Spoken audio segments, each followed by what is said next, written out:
Bismillahirrahmanirrahim. Assalamualaikum warahmatullahi wabarakatuh. Innal hamdalillah nahmaduhu wa nasta'inuhu wa nastaghfiruh wa na'udzu billahi min shururi anfusina wa min sayyiati a'malina man yahdihillahu fala mudilla lahu wa man yudlil fala hadiya lahu. Asyhadu an la ilaha illallah wa asyhadu anna Muhammadar Rasulullah. Allahumma shalli ala Muhammad wa ala ali Muhammad. Wa Allah ta'ala fil Qur'anil Karim. A'udzu billahi minasyaitonir rajim. Bismillahirrahmanirrahim. Bismillahirrahmanirrahim. Kama kutiba alaikum kutiba alaikumusiyam, telah diwajibkan. Kutiba dari kata kutubul, kita pernah dengar kutubul ilmu dari kitabah, ikatlah ilmu hadis. Kutiba itu kalau terjemahan bahasa Indonesia adalah bahasa Indonesia adalah diwajibkan. Padahal arti yang sebenarnya bukan diwajibkan, tapi dicatatkan, ditentukan, diprogramkan, dibuatkan. Jadi pada dasarnya saum Ramadan itu diciptakan, dibuatkan oleh Allah khusus untuk kita, untuk kepentingan kita, bukan untuk kepentingan Allah. Allah boleh anis alamin, Allah itu tidak butuh seluruh alam. Artinya, Bapak Ibu, semua perintah Allah yang ada di dunia ini sebetulnya untuk kebaikan kita. Semua larangan Allah untuk kebaikan kita. Andaikan kita tidak taat sama Allah, Allah menghina. Allahu la yughniyu 'anil 'alamin. Allah Maha Kaya. Allah tidak butuh siapapun. Allah tidak pernah butuh sujud kita. Allah tidak pernah butuh salat kita. Salat ditujukan kepada Allah. Tapi apakah Allah butuh salat kita? Tidak. Allah tidak butuh saum Ramadan kita. Allah tidak butuh sedekah kita. Allah tidak butuh laparnya kita ketika saum. Jadi semua perintah Allah itu untuk kita. Barang siapa yang melaksanakannya, maka ada kebaikan di sana. Barang siapa yang tidak melaksanakannya, Allah tidak rugi. Ya, Allah tidak rugi. Tunjukkan kepada saya mana perintah Allah yang merugikan kita. Ada halal, ada haram. Makanan haram itu kalau kita makan, pasti ada keburukan di baliknya. Allah rugi nggak kita makan makanan haram? Tidak. Allah untung nggak kita makan makanan halal? Tidak. Demikian juga saum. Saum Ramadan adalah pengorbanan kecil kita untuk Allah, pada dasarnya untuk kita sendiri. Ya. Tidak ada yang gratis, pada hakikatnya di dunia ini. Kita ingin dapat penghasilan, dibayar dengan tenaga kita, dibayar dengan pikiran kita. Ya. Pada saat Ramadan dibuka pintu-pintu surga, dibayar cuma sedikit dengan lapar. Itu pun laparnya cuma dari pagi sampai sore, bukan 3 hari 3 malam, bukan 7 hari 7 malam, cuma seharian. Maka barang siapa ya yang berpuasa karena Allah, kutiba alaikumusiyam, yang dicatatkan ditentukan siap untuk kita, Bapak Ibu semua, maka ada kebaikan. Maka orang-orang beriman bahagia banget ketemu bulan Ramadan. Kenapa? Yang pertama, bulan Ramadan itu dibuka pintu-pintu surga. Bahkan ada pintu khusus namanya pintu VIP, namanya Ar-Rayyan. Ar-Rayyan itu dari kata setelah hilang dahaganya. Barang siapa yang masuk pintu surga lewat Ar-Rayyan tidak akan pernah merasakan lapar. Yang kedua, pada saat Ramadan dibalas berkali-kali lipat. Kaman wa kaifan, mau kualitas mau kuantitas. Ya, Bapak Ibu semua, dibuka pendaftaran. Misalnya kalau yang daerah waktu corona itu apa namanya itu, bantuan tunai gratis, semua manusia berbondong-bondong. Ini bukan bantuan tunai, guys. Ini bantuan surga. Dibuka pendaftaran surga. Kenapa nggak berbondong-bondong ke masjid? Kenapa nggak ramai-ramai ke masjid? Ini bukan bantuan tunai, bantuan surga. Maka rugi orang yang meninggalkan tarawih, maka rugi orang yang meninggalkan saum, maka rugi orang yang meninggalkan sedikit saja yang kebaikan di bulan Ramadan. Makanya manusia banyak sedekah sebanyak-banyaknya. Sedekah kita tidak harus dengan uang kita, dengan tenaga kita, beresin masjid. Ya. Jadi pengurus masjid itu bagian dari sedekah, ngepel di masjid itu bagian dari sedekah, bersihin halaman masjid itu bagian dari sedekah, ngasih tetangga kurma, ngasih tetangga makanan itu bagian dari sedekah. Senyum dengan tetangga itu masih sedekah. Setidaknya kalau nggak kasih sedekah, jangan kasih keburukan sama tetangga. Tidak parkir mobil di depan garasinya, tidak parkir mobil tidak jalan komplek, tidak bunyiin klakson keras-keras. Masya Allah, indah banget jadi orang Islam, Bapak Ibu. Tidak ada yang memberikan sedikit pun orang Islam. Salah satu hikmah Ramadan lagi adalah dibelenggu setan-setan. Mungkin manusia dari sudah berabad-abad yang lalu bertanya, kenapa kalau ada setan-setan yang belenggu masih banyak orang yang maksiat? Nah, menurut Ibnu Hajar Al-Asqalani, jadi ada beberapa tafsiran. Kenapa masih ada maksiat di bulan Ramadan?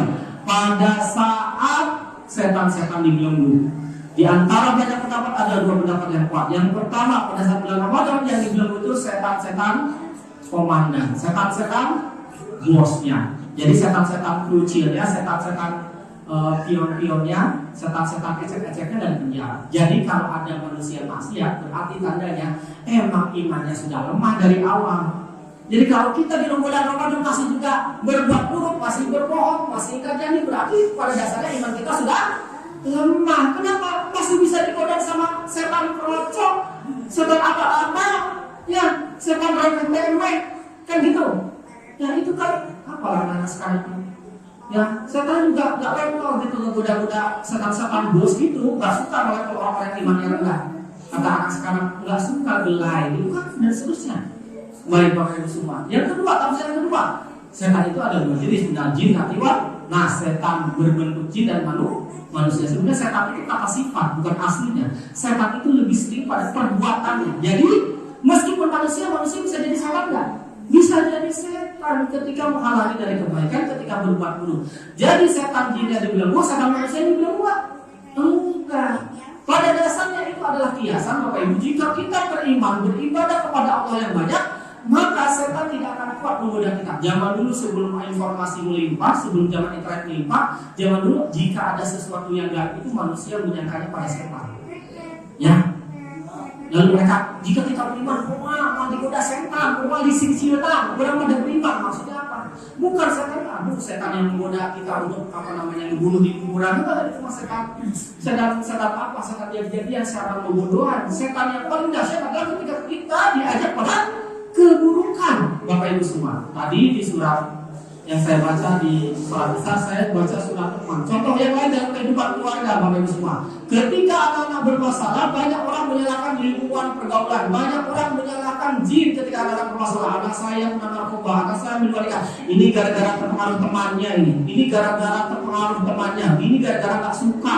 Ada orang yang nggak suka, pasti dia dijampi-jampi, dia diguna-guna dan semacam itu. Dan itu contoh orang-orang lemah iman menyalahkan orang lain atas penderitaan yang dihadapinya. Semua penderitaan yang kita alami sebetulnya Bapak Ibu bukan penyebab orang lain, bukan tetangga kita, bukan orang lain, bukan pelanggan kita, bukan diri kita sendiri.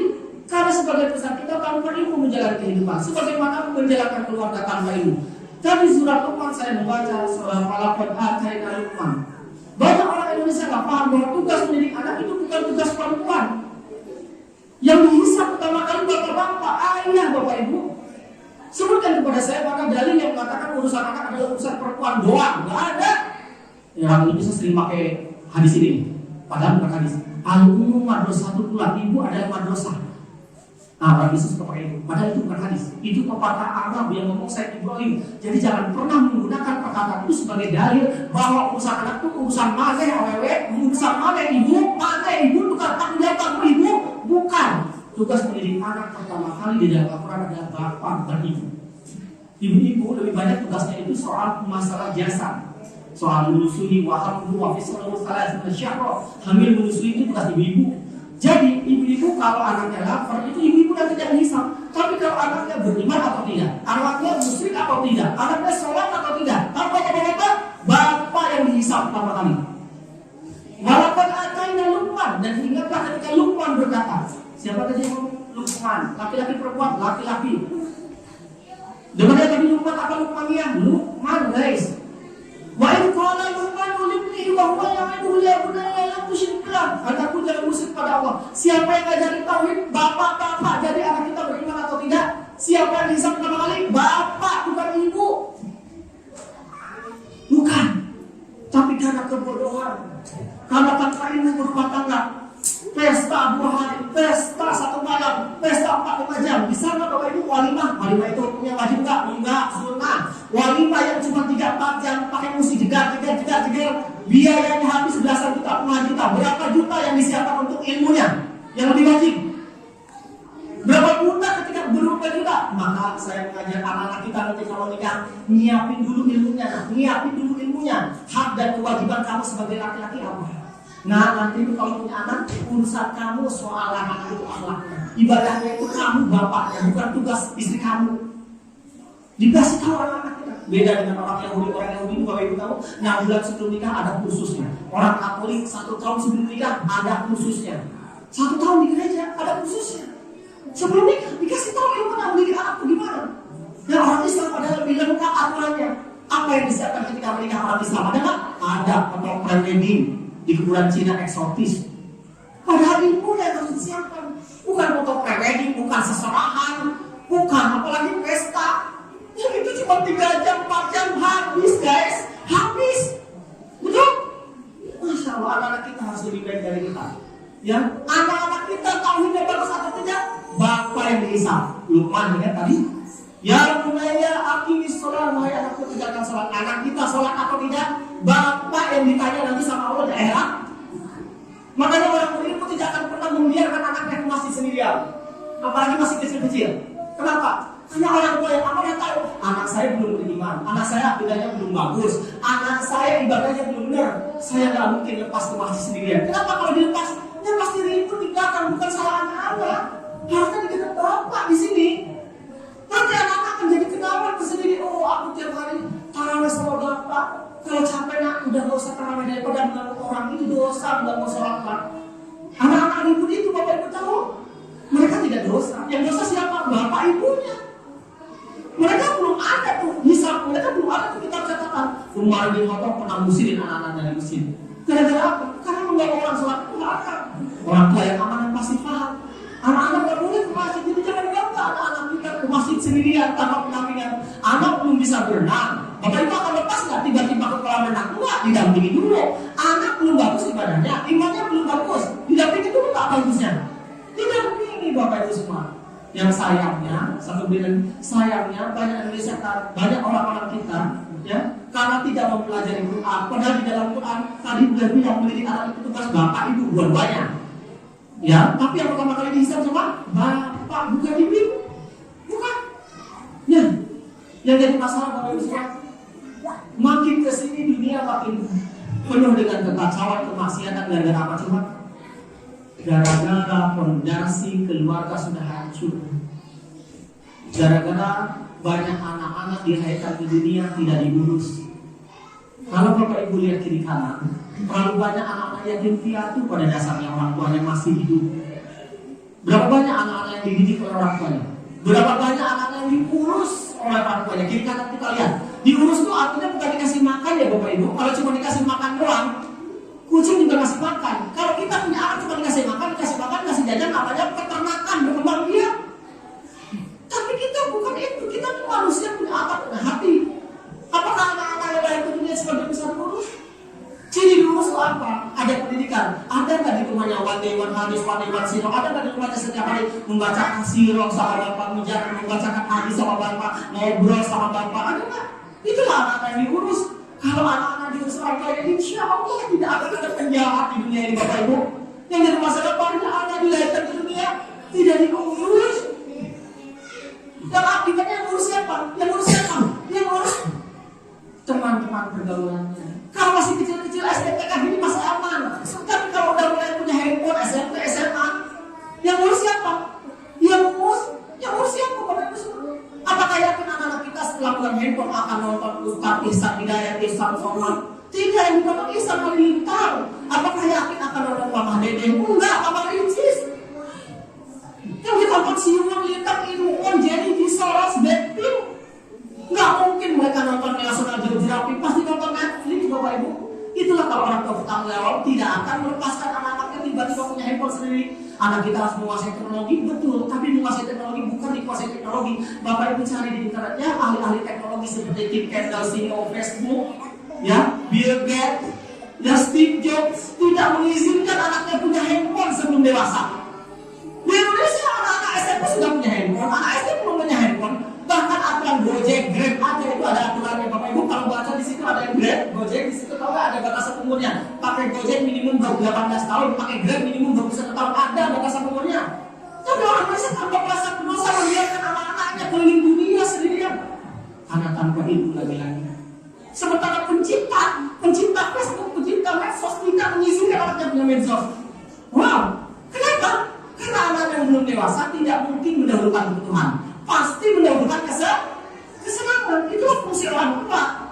Jadi jangan pernah mengatakan kepada anak-anak kita jangan negatif lah. Di situ banyak konten positif di medsos itu, di HP itu. Pertanyaannya anak bapak itu akan mengakses konten positif nggak?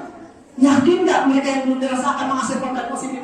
Tunggulah kehancuran anak-anak kita. Tunggulah akidah yang belum bagus. Di rumah nggak ada taklim, di rumah nggak ada kajian, di rumah nggak pernah dibacakan buku. Tiba-tiba anak-anak kita dibiarkan terpengaruh banyak orang. Mudah-mudahan bulan Ramadan ini adalah momen buat kita untuk mendekap anak-anak kita lagi, untuk ngobrol dengan anak-anak kita lagi, untuk mendidik anak-anak kita lagi. Pandemi 1 tahun ini jangan-jangan dikirimkan Allah kepada kita untuk menyelamatkan banyak anak-anak manusia di muka bumi. Agar apa? Agar dipeluk lagi oleh orang tuanya, agar bisa diajak ngobrol oleh bapaknya, agar bisa diajak main lagi oleh bapaknya. Ingat ya, main sama anak itu sunnah loh, bukan hanya bacain hadis. Main sama anak itu sunnah, sepedahan sama anak. Kalau zaman sekarang sepedahan sunnah, zaman dulu memanah Nabi berkuda. Sepedahan sama anak sunnah, ngajak anak mancing, ngajak anak pada ngobrol sepanjang jalan. Demi Allah lama aman anak kita, anak-anak kepala kita. Sayangnya banyak orang yang menganggap pandemi ini sebagai musibah. Makin banyak kekerasan, makin banyak kecanduan gadget. Kenapa? Karena orang tuanya tidak bertanggung, orang tuanya tidak urus, tidak amanah. Tiap hari ketemu anak tidak menghasilkan apapun, cuma di dekat anak. Ciri anak dididik itu setiap hari ketemu orang tua ada yang bersama anak. Bersama anak itu artinya fokus bersama anak itu sampai sambilan. Bersama keluarga tidak bertiga sama kompor, tidak berempat sama cucian, tidak berlima sama zikir WhatsApp, tidak bertujuh sama open PO sista, di order sista, bukan. Tidak bersembilan dengan urusan-urusan yang lain di keluarga.